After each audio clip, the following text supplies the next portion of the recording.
Okay, now it's working. Yeah, thanks for the introduction, Sascha.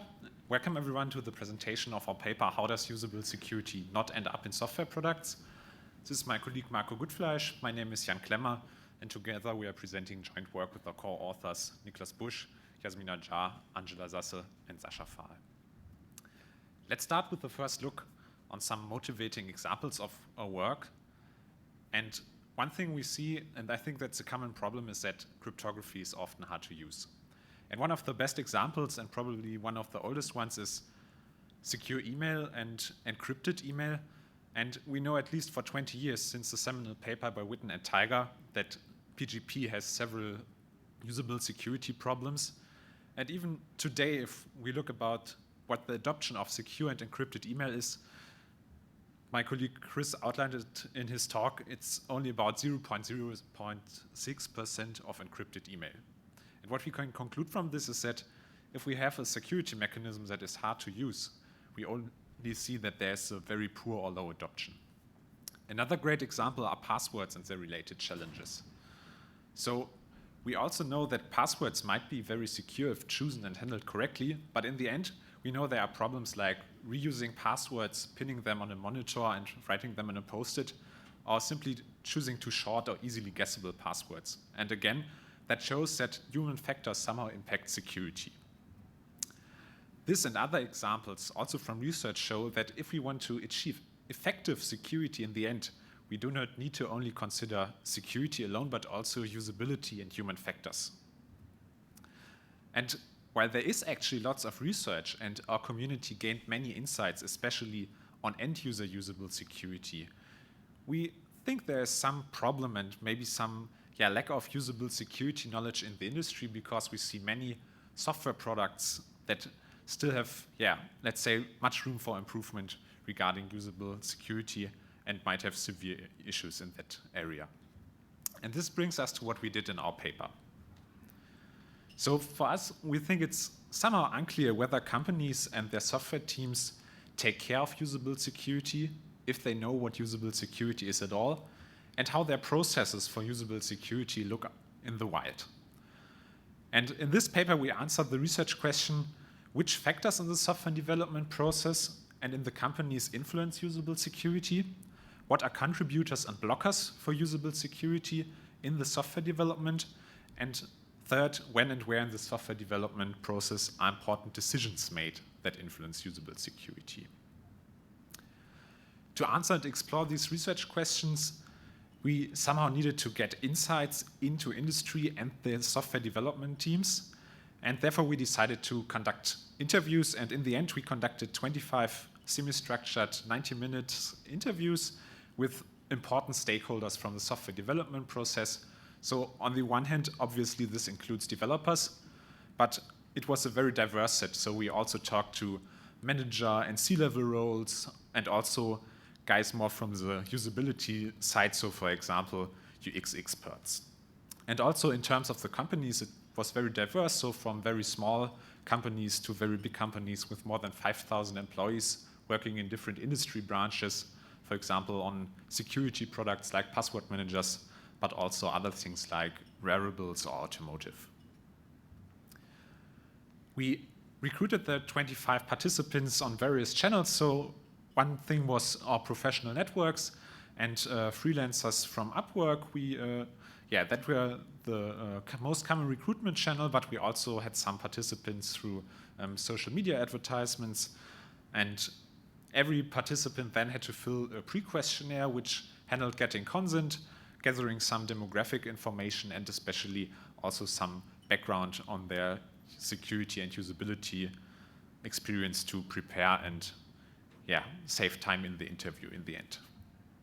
The actual interview started with some warm-up questions and some individual questions that got us more about the background of the participant.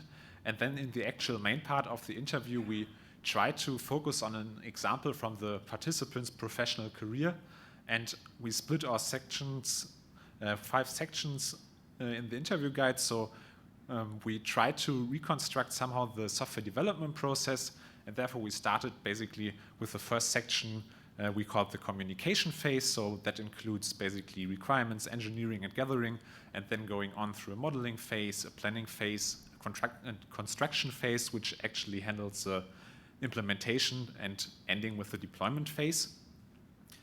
And in each interview, we did this in 2 sections. So first, we did all these 5 sections for usability with a deep focus on usability, and then in a separate section in the same interview also for security to focus on both in depth, before we then in the end focused on the intersection of both, which is usable security, and asked some specific questions on that. So more details on that, especially on coding, are in the paper, but this is just the overview, and with that, I would like to hand over to Marco for the results. Okay, thank you. So let's start with the results. We basically analyzed those software teams in terms of whether they were able to understand what usability means in terms of security, whether they were aware of usable security, and also we analyzed what kind of user-centered methods do they perform. Like, do they do proper user research at the beginning? Do they do any kind of usability evaluation at the end? And we came up with those 4 categories. Give me an example here.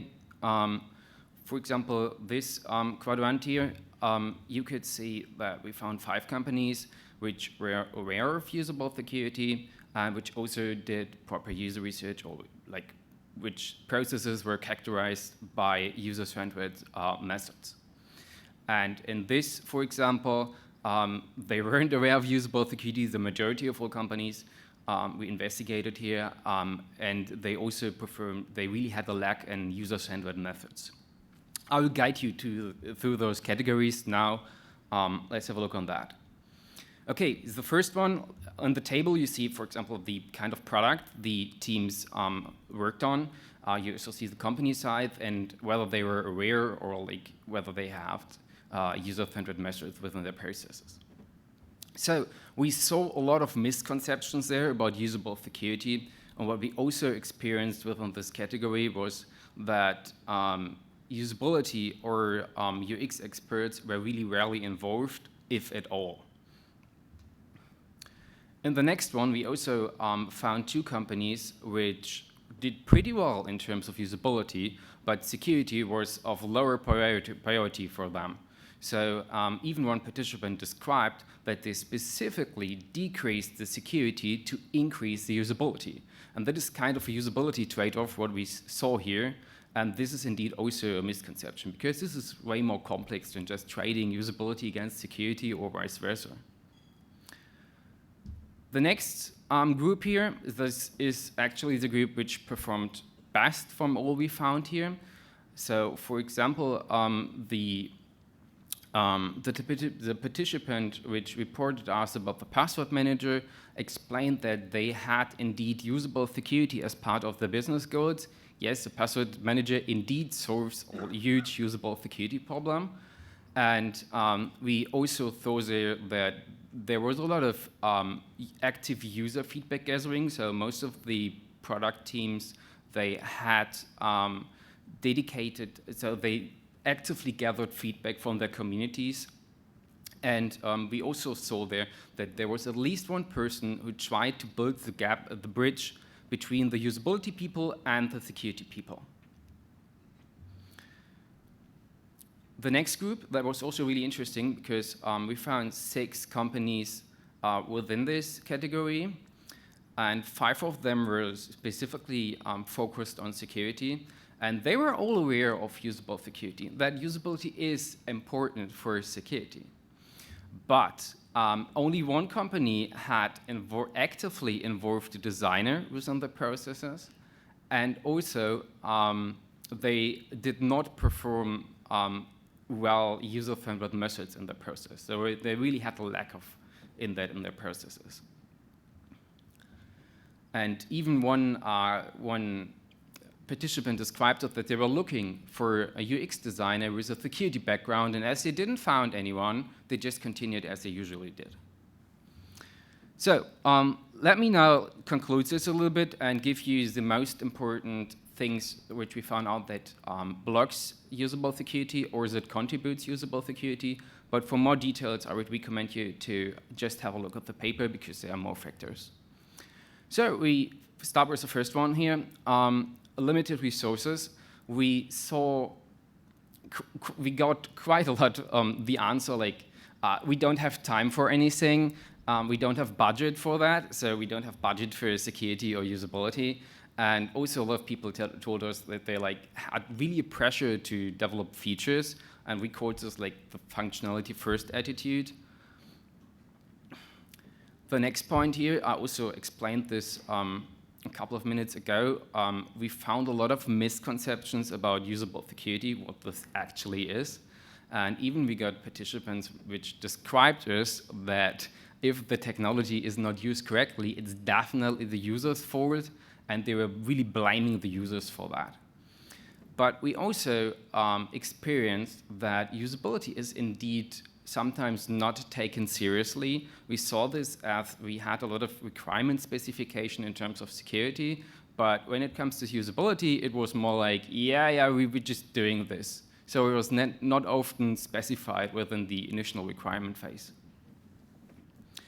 A next point here, we saw also that I already told, like designers or UX experts were really involved rarely. And we also got direct statements from our participants that they weren't either sure whether the designer in that case was able to grasp the front-end engineer in terms of security. So there's really kind of a communication barrier. And now let's come to the things which we figured out to be contributing towards usable security. And for example, we saw that there was at least one, in the context which did well, there was at least one person which actively tried to build the gap, to close the gap between usability people and security people. And that does not necessarily have to be like a usable security champion, which may have equal domain knowledge on the security or usability side. We quite often saw cases where we had like security people who knew a little bit about usability or vice versa. And even one participant described that he involved his design team in threat modeling activities with the security team. The next thing, of course, if we think of the password manager example, they had definitely a commitment towards usability. And sometimes we also experienced that usability was indeed demanded by the company lead or its customers. The next thing here, of course, like software teams have to be aware about usable security, and they also need to have at least a little bit knowledge what they can do to improve the product's usability. Okay, let's come to some takeaways to conclude here a little bit. So we have seen that several factors impact usable security, and also that decisions are made at different stages by different stakeholders in the software development process. So this is not only about developers. And we also have seen that this topic is also interdisciplinary in practice. So what could we recommend people in industry? So first of all, like, try to figure out whether people are aware of usable security. If not, create awareness. Try to strengthen the communication among subject matter experts, so like maybe security people or usability people. Try to do everything quite early in the process, so please do not just stick at the end and do only usability evaluation. Try to do this early. Measure and track your activities you're trying to integrate and you're trying to adapt. And last message here, maybe usable security champions may be helpful but rare, and we have seen that it also worked for the companies when you have people who have either domain knowledge on one of the sides. So for research, we have seen, so what does it mean for research? We have seen that there's quite a huge knowledge gap between industry and academia. So like we're just at the point where people are not aware of what usable security is. And we have also seen that we need kind of a holistic view on the software development process, because it is not only about developers. There are decisions made at different stages.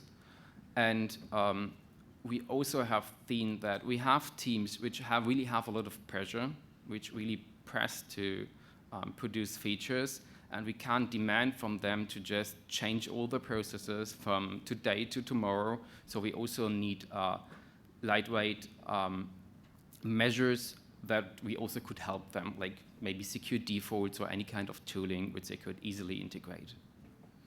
So, and with that, thank you for listening, and we're up for questions.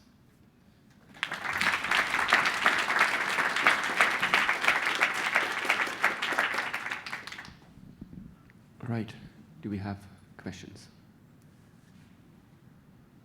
I think, like, may you come to the microphone? Oh, yeah.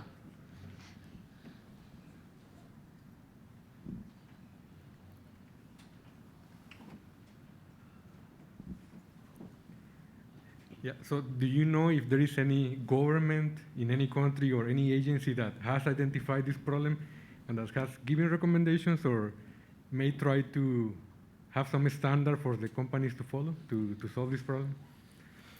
At least what we've experienced in our cases that we found a lot of requirements in terms of security, that the specific crypto standard has to be used, that pen test has to be performed, stuff like that. But what we haven't seen is like specific requirement for usable security. So like in any case that software has to be tested, and we can test if users can use it or not. That is what our research is about. We can test this. And that is something we did not found in that extent there. So. Okay, yeah. Thanks. Hi, this is Naman from Wisconsin. Did you find any key differences in open source software versus private software? Oh, yes. I think we had, let me think, 1 or 2 open source projects. So it's just like, maybe this is more like a feeling right now, but so they really had communities in the one open source project which they talked about. They had really a community where they tried to get feedback, but also they had also not really involved a design team there. So it was also mainly driven by one development team. Thank you.